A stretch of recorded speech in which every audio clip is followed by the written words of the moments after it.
வழங்கப்படுகிறது.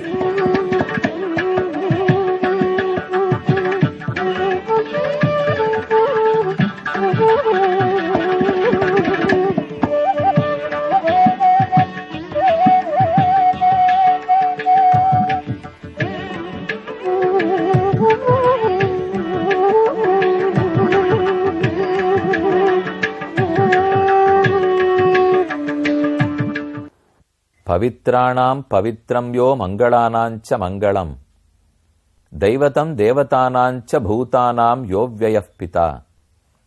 இந்த ஸ்லோகம் சஹஸ்ரநாம பாராயணத்துக்கு முன்னால் நாம் அனைவரும் சொல்வது. பகவான் பவித்திரங்களுக்கெல்லாம் பவித்திரமாய், மங்களங்களுக்கெல்லாம் மங்களத்தை கொடுப்பவனாய் உள்ளார். ஒரு குத்து விளக்கோ, மஞ்சளோ, குங்குமமோ, கோலமோ மிகவும் மங்களகரமாக கூறப்படுகின்றன.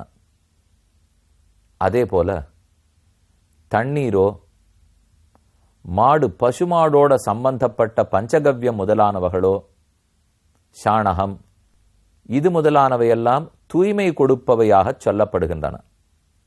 கங்கை நீர் நம்மை தூய்மைப்படுத்தும், மாட்டு சாணகம் தூய்மைப்படுத்தும். பெரியோர்கள், மகான்கள், அவர்களுடைய திருவடி தூளி அது நம்ம தலையில பட்டா தூய்மைப்படுத்தும். இதெல்லாம் பவித்திரமான பொருட்கள்.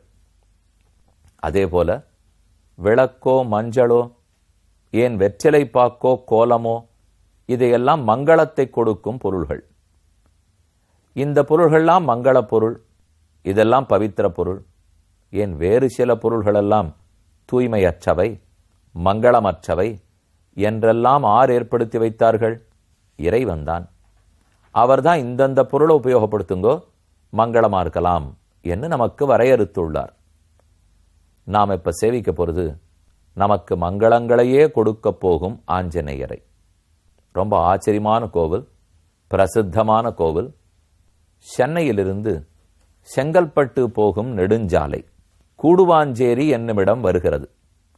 அவ்விடத்தில் இடது பக்கம் திரும்பி பெரியபாளையத்து அம்மன் கோயில் போகும் பாதை. திரும்பின உடனேயே 1/2 கிலோமீட்டர் தூரத்துக்குள்ளேயே நந்திவரம் என்னும் ஊர் வருகிறது.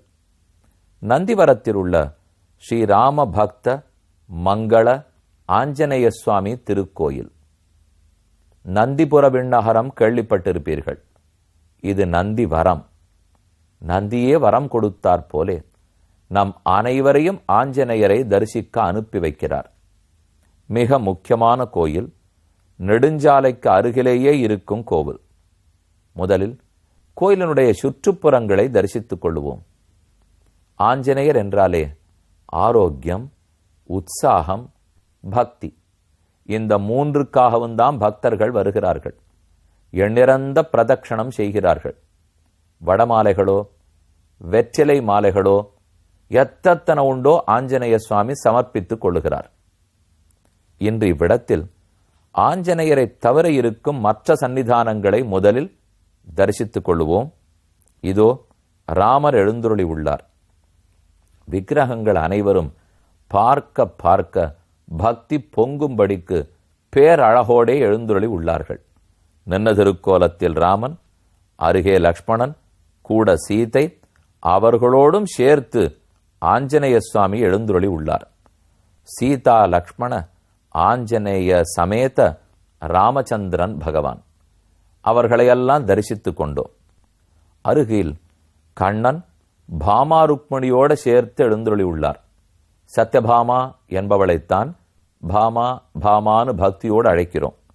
ஓர் பக்கத்தில் ருக்மிணி தேவி பீஷ்மகனுடைய குமாரத்தி, மற்றொரு புறத்தில் சத்யபாமா சத்ராஜித் என்பவனுடைய பெண். இவர்கள் இருவரையும் கண்ணன் திருக்கல்யாணம் பண்ணிக்கொண்டார். அஷ்ட மகிஷிகளிலே மிகவும் முக்கியமானவர்கள். ஏன் சத்யபாமா பூமாதேவியின் அவதாரம் என்னும், ருக்மிணி ஸ்ரீ மகாலட்சுமியின் அவதாரம் என்னும் கூறுகிறார்கள். பாமா ருக்மிணியோடு சேர்ந்த ருக்மிணி சத்யபாமா சமேத கண்ணனை தரிசித்தோம். அவர் புல்லாங்குழல் வாசித்துக் கொண்டிருக்கிறார். கண்ணனுடைய புல்லாங்குழலை தரிசிக்கும் போதெல்லாம் ஓர் உண்மை புரியும். இதில் பல ஓட்டகள் உள்ளன, துளைகள் உள்ளன. காற்று ஒன்றுதான். ஒரு காற்று ஓரொரு துளையில் வெளியேறும் போது அந்தந்த ஸ்வரஸ்தானம், ஷட்ஜம், ரிஷபம், காந்தாரம், இது முதலான ஸ்வரங்கள் நிலைகள் எல்லாம் எங்கிருந்து வரும்? 7 காற்று உள்ளே புகாது. ஷட்ஜத்துக்குன்னு ஒரு காற்று, நிஷாதத்துக்குன்னு ஒரு காற்று கிடையாது, ஒரே காற்று. ஆனால் அந்த காற்று எந்த துளை வழியே வெளியேறுகிறதோ அந்தந்த ஸ்வரஸ்தானம். அதே போல ஜீவாத்மாக்கள் அனைவரும் ஒரே மாதிரியானவர்கள். ஒரு சுத்த ஆத்மஸ்வரூபத்தை எடுத்துட்டால் வேறுபாடு கிடையாது. கர்மம் தீண்டாத ஆத்மா அனைத்தும் ஒரே மாதிரி தான் இருக்கும். ஆனால் அவர்கள் எந்த சரீரத்தை கர்மத்தினால் எடுத்துக் கொள்ளுகிறார்களோ அந்த சரீரத்தின்படி சுகதுக்கங்களை அனுபவிக்கிறார்கள். இன்பத் துன்பங்களை ஓர் ஆத்மா எடுத்துக்கொண்ட சரீரத்தின்படிதான் துய்க்கிறான், அனுபவிக்கிறான். அதனாலே ஆத்மாக்கள் 7 வகைப்பட்டவர்கள் அல்ல. எடுத்துண்ட தொலை, எடுத்துக்கொண்ட சரீரம் பல வகைப்பட்டிருக்கிறது. அது மனுஷ சரீரம், தாவர சரீரம், விலங்கு உடல், பறவை உடல் என்று எதை எடுத்துக்கொண்டிருக்கிறாரோ அதுக்கு தகுந்து இன்பத் துன்பங்களை அனுபவிக்கிறார். இதைத்தான் கண்ணன் புல்லாங்குழல் ஊதிக்கொண்டே நமக்கு கூறுகிறார். இன்னைக்கு ராமனையும் கண்ணனையும் நந்திவரம் ஆஞ்சநேய சுவாமி கோவிலில் தரிசித்தோம்.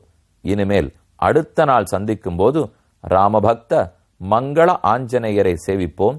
அதற்கு முன்னால் ஆஞ்சநேயர் தற்போது அங்கதனை சமாதானப்படுத்த பார்க்கிறார். தானம் கொடுக்க முடியவில்லை, சமாதானப்படுத்த முடியவில்லை, தண்டிக்கவும் கூடாது. அப்ப பேதப்படுத்துவதுதான் வழி. இருவரும் ஒத்து போகிறார்கள். அங்க இருக்கிற மற்ற பெரிய குரங்குகளும் இளைய குரங்குகளும் அங்கதனும் மொத்த பேருக்கு இப்ப ஒரே கருத்து. திரும்ப நாட்டுக்கு போக வேண்டாம், சீதை கிட்டவில்லை, கிஷ்கிந்தைக்கு போனால் சுக்ரீவன் தலையை வெட்டி விடுவான், ஆகவே நாம் உயிரோடு இருக்க வேண்டும், திரும்ப வேண்டாம், தேடவும் போக வேண்டாம், திரும்பியும் போக வேண்டாம். இதுதான் அங்கதனுடைய முடிவு. இதை மற்ற பேர் ஏத்துக்கிறார்கள். இதுல ஒத்தருக்கொத்தர் தான் இப்ப சண்டை மூட்டி விட்டுறார் ஆஞ்சநேயர். அதுக்கு அவர் முதல்ல சொன்னது, ஹே அங்கதா, நீ ஏன் திரும்ப போகக்கூடாதுன்னு நினைக்கிறாய்? போனால் நீ கூட அரசு பட்டம் கட்டி கொள்ளலாம். உன் தொந்தையை கொன்ற வாலி, அந்த வாலியான உன் தந்தையை கொன்ன ராமன், ராமன் காலில் விழுந்தேன்னா உனக்கும் பட்டாபிஷேகம் பண்ணி வச்சுட்டு போறார். அதுக்கு நீ திரும்பி போனாதானே நடக்கும். இங்கே இருந்தா ராமன் பட்டாபிஷேகம் பண்ணி வைப்பாரா? இளவரசு பட்டம் கட்டின அவர் உனக்கு ஏன் அரசு பட்டம் கட்டக்கூடாது? யோசித்துப்பார். இந்த குரங்குகளை கூட சேர்த்துக்கிறேன்னு சொல்றியே, கொஞ்ச நாள் போனால் இவர்களுக்கு வீட்டு ஞாபகம் வரும். அப்ப உன்னோடு இருக்க மாட்டார்கள், உடனே திரும்பி போகலான்னு சொல்லுவார்கள். ஒவ்வொருத்தரா உன்னை விட்டு விலகுவார்கள். கடைசியில நீதான் இழக்கப் போகிறாய். அடுத்து சொல்றேன், இதே இடத்துல இருந்துட்டு அப்படி நீண்ட நாள் வாழ்ந்து விடலாம். ராமனுக்கு இங்க இருக்கிற இடம் தெரிய வராது, சுக்ரீவனுக்கு தெரிய வராதுன்னு கூறுகிறாயே, தப்பா சொல்லுகிறாய். லக்ஷ்மணனுடைய ஓரோர் ஆயுதமும் எந்த மூலையில் எது ஒளிந்திருந்தாலும் அதை தேடி கண்டுபிடித்து தகர்த்து விடும். லக்ஷ்மணனுடைய அம்பின் சக்தி உனக்கு தெரியாதா? ஆகவே இங்கு நீ சௌக்கியமா இருக்கலாம்னு நினைக்கிறையே, அதுவும் நடக்காது. ஏதன் லக்ஷ்மணபானானாம் ஈஷத்காரியம் விதாரணம் தண்டேன நத்வயா சக்கியாக சுக்ரீவாத் அபகர்ஷித்தும் நஹ்யகந்தே இமே சர்வே சாமதானாதிபிர் குணைஹி. இன்னொன்னு யோசிப்பாய், அப்படி லக்ஷ்மணனுடைய பானம் தேடலைன்னாலும் சுக்ரீவன் விட்டுடுவனா? நம்ம இத்தனை பேருக்கும் முதல்ல தேடுறதுக்கு இடம் சொன்னதே நம்ம ராஜான்னா.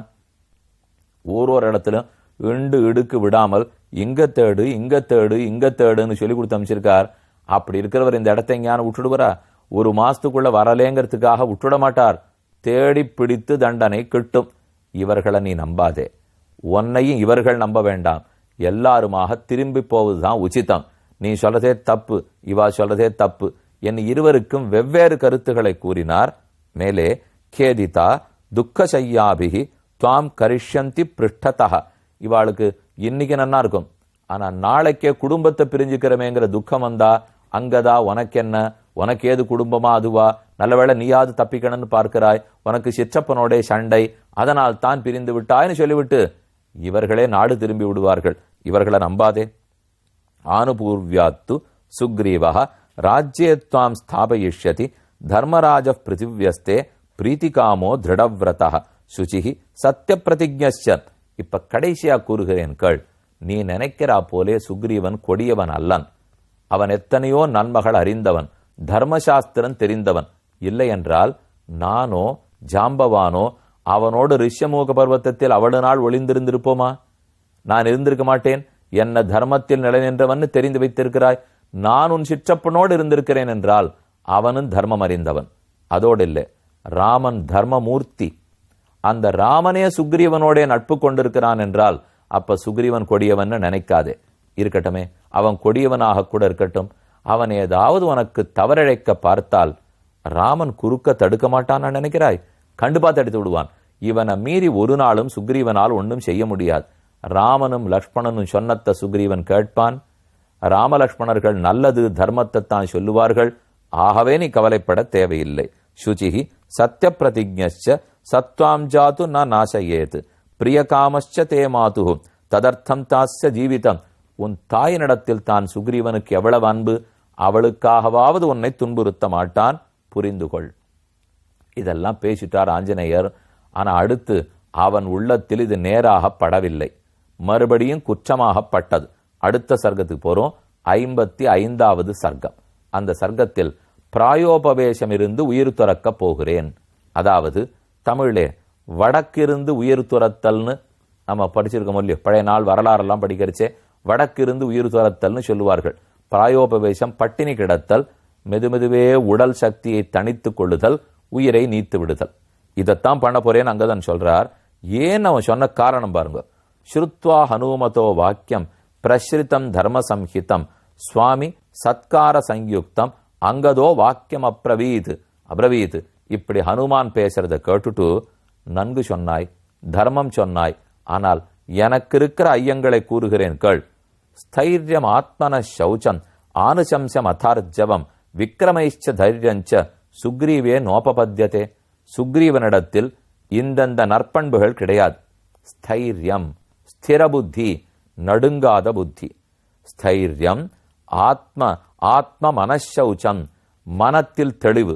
அவனுக்கு திருட புத்தி கிடையாது, தெளிந்த மனசு கிடையாது, நேர்ம கிடையாது, கருணை கிடையாது, விக்ரமம் கிடையாது, தைரியம் கிடையாது. இது ஏதும் சுக்ரீவனிடத்தில் இல்லை. எல்லாருக்கும் அப்படியே அதிர்ந்து போயிட்டார்கள். ஒரு ராஜா சிற்றப்பனை பத்தி அவன் சொல்லுகிறான், இத்தனை நாள் மனசுல இத்தனை வைத்துக் கொண்டு இப்படி பேசுறானே. நாம நினைச்சுட்டு இருக்கோம், அன்னைக்கே வாலி கொண்டு போய் அங்கதனை ராமனிடத்துல விட்டவுடன் எல்லா விரோதமும் போயிடுத்து, இப்ப எல்லாரும் 2 பேரும் சௌக்கியமாயிட்டாள் நினைச்சுட்டு இருப்போம். ஆனா இப்ப மனசுல இருந்து எல்லா விஷயமும் வெளியில வருது பாருங்க. உள்ளூர புகைந்து கொண்டு இருக்கிறதுன்னு அர்த்தம்.